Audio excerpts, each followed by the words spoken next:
سبحان اللہ یار عجیب واللہ. کہتے ہیں کہ وہ خاتون کہتے ہیں جب وہ مغسلہ میں آئیں تو خواتین کہتی ہیں کہ شیخ اس کا ڈسکرپشن کیا دیتی ہیں کہ شیخ ان کا ایک ہاتھ اپنے ویسٹ پہ ہے, ایک ہاتھ سر پہ ہے اور ایک پاؤں بالکل سیدھا ہوا ہے, یعنی ایک پاؤں نارمل ہے ایک پاؤں بالکل سیدھا ہوا ہے ایسے کرتے ہیں. تو شیخ نے کہا یو نو دا رولنگس کہ آپ ان کو گرم پانی میں ڈپ کرو یا گرم پانی لگاؤ اور سیدھا کرو, بس زیادہ زور نہ لگانا کیونکہ ہڈی نہ ٹوٹ جائے. وہ کہتی ہیں کہ شیخ آپ تو گرم ٹاول سے رب کرنے کی بات کر رہے ہیں, میں نے تو ان کو لیوک وارم واٹر میں نے ان کو ڈپ بھی دیا ان کے اس کو, اور میں نے ہر ٹرائی کیا ان کی باڈی کو سیدھا کرنے کی, بٹ یہ نہیں ہو رہی سیدھا. میں نے کہا کال ہر فیملی دین. تو فیملی نے کہا کہ یہ تو ان کی باڈی بالکل اسٹریٹ تھی جب ہم لے کے آئے ہیں, اور اس نے بھی جسٹیفائی کیا کہ باڈی اسٹریٹ تھی, یہ ہل کیسے گئی, یعنی وہ ایسے جو تھا نا کیسے ہو گئی.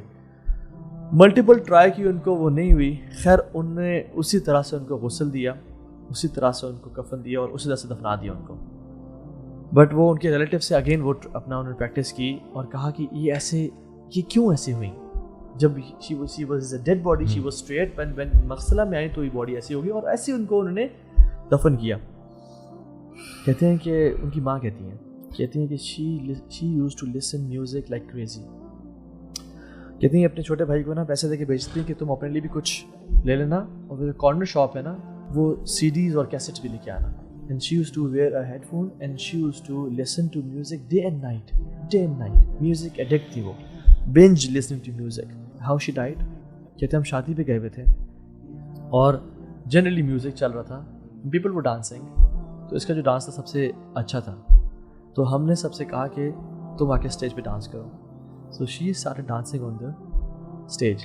اور کہتے ہیں کہ جب انہوں نے اپنا ہاتھ یہاں رکھا اور سر پہ ایسے رکھا اور اپنا ٹانگ سیدھی کر کے اس پہ روٹیٹ کیا اپنی ٹانگ کے اوپر, ایک جو سرکل لیا, ان کو چکر آیا اور وہ گری اور ان کا سر زور سے لگا and she died there. ہم نے پانی پھینکے, ہم نے ان کو ہاسپٹل لے گئے, she died in the same manner. But مرنے کے بعد ان کی باڈی ہم نے اسٹریٹ کر دی تھی, اینڈ سبحان اللہ ہوا کیا ہے کہ ان کی دوبارہ باڈی ایسی ہو گئی ہے. She never used to stop listening to music. سو یہ جو سوچ ہے نا کہ ہم اللہ تعالیٰ غفور الرحیم ہے, ہم زندگی جیسی بھی گزار لیں گے, آخر میں جا کے توبہ کر لیں گے اور پھر ہمارا حسن خاتمہ ہو جائے گا اور ہم اللہ تعالیٰ ہمیں آخر میں جا کے معاف کر دے گا. سو ایسا نہیں ہے کہ جو لوگ ہنستے مسکراتے اس دنیا سے جاتے ہیں وہ گناہ نہیں کرتے. ہاں میں یہ بھی کہوں گا کہ بہت سارے ایسے لوگ بھی ہوں گے شاید جو میوزک بھی سنتے ہوں گے, اللہ سے توبہ بھی کرتے ہوں گے, پھر شاید واپس چلے جاتے ہوں گے, پھر اللہ سے معافی مانگتے ہوں گے اور پھر آہستہ آہستہ اچھائی کی طرف بڑھتے ہوں گے. اور اگر اسی حال میں ان کو موت آ جاتی ہے تو اللہ سبحانہ تعالیٰ انسان کا ہارٹ دیکھتا ہے. اگر تو آپ کا قلب سلیم ہے نا, ایکسیپٹنگ ہارٹ ہے, ایکنالوجنگ ہارٹ ہے, ہمبل ہارٹ ہے, ٹھیک ہے, ایکنالوج کرنے والا ہارٹ ہے کہ یا اللہ یہ تیری نافرمانی مجھ سے ہو رہی ہے, ٹھیک ہے, باغی نہیں ہے, ٹھیک ہے, ریبیلیس نہیں ہے, تو اللہ تعالیٰ کا معاملہ ہے. دیکھو یہ جو خاتمہ ہے نا, اچھا خاتمہ یا برا خاتمہ, یہ اللہ کی عطا ہے, یہ آپ کی چوائس نہیں ہے, اور اللہ کی عطا ہے based on how you spend this life.